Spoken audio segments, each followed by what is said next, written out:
The era of Western hegemony is crumbling, and a new power axis is emerging from the global south. While the West remains distracted by internal divisions, Mexico and South Africa are positioning themselves as the primary gatekeepers of the 21st century global economy. We aren't just looking at two countries, we are witnessing a tectonic shift in how power is distributed. Today, we break down the geopolitical significance of Mexico versus South Africa, a comparison that isn't just about geography, it is about who controls the minerals, the manufacturing hubs, and the very future of global trade.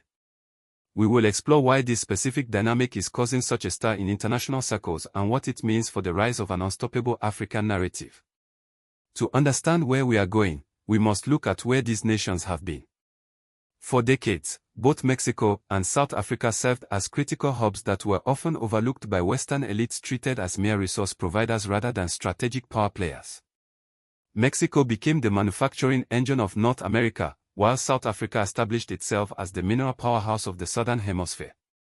Both nations share a history of overcoming colonial-era limitations to forge independent identities. They have learned the hard way that depending on Western markets alone is a gamble. Over the last 2 decades, both nations have started diversifying their portfolios, looking toward the East and toward each other. When we look at the global landscape, what some are calling a world of shifting interests, these two nations stand out as the most formidable allies for any movement seeking to decentralize Western influence. Now, let us analyze the current situation. The competition isn't between Mexico and South Africa, it is about their combined ability to challenge the status quo. In the realm of Africa's Zavala movement, where local leadership prioritizes internal growth over foreign-dictated terms, South Africa is leading a continental charge.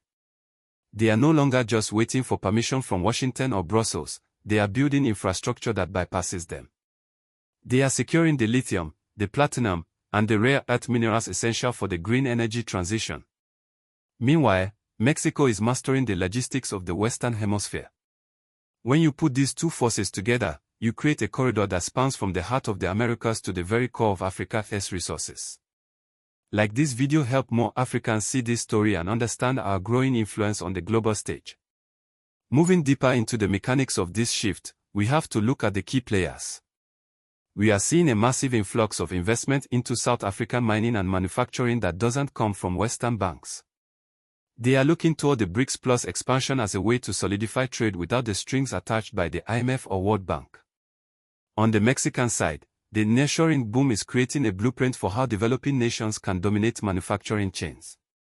These aren't just economic statistics, these are weapons of sovereignty. When South Africa secures its mineral rights and Mexico solidifies its industrial dominance, they create a pincer movement that forces the West to negotiate on African terms. This brings us to the most critical point, the Pan-African implications.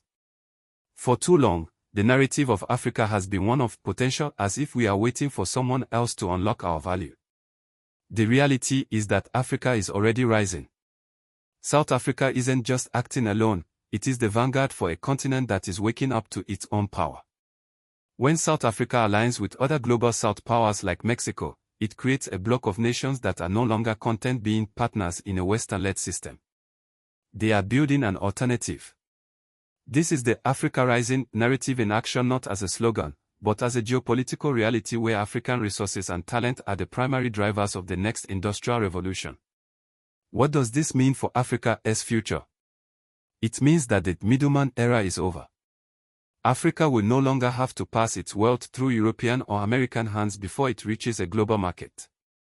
By establishing direct trade links with powerhouses like Mexico, South Africa is paving the way for a decentralized world. We are moving into an era where African sovereignty is non-negotiable. The West is beginning to realize that the center of gravity is shifting southward and westward. The question is no longer if Africa will lead, but how fast it will happen. Subscribe for honest, Pan-African analysis you won't find on CNN or BBC. We are telling the truth about our rise, unapologetically. The era of being sidelined is over. The world is watching as the Global South takes its rightful seat at the head of the table. Check out this next video on how the BRICS Plus expansion will specifically impact African manufacturing infrastructure.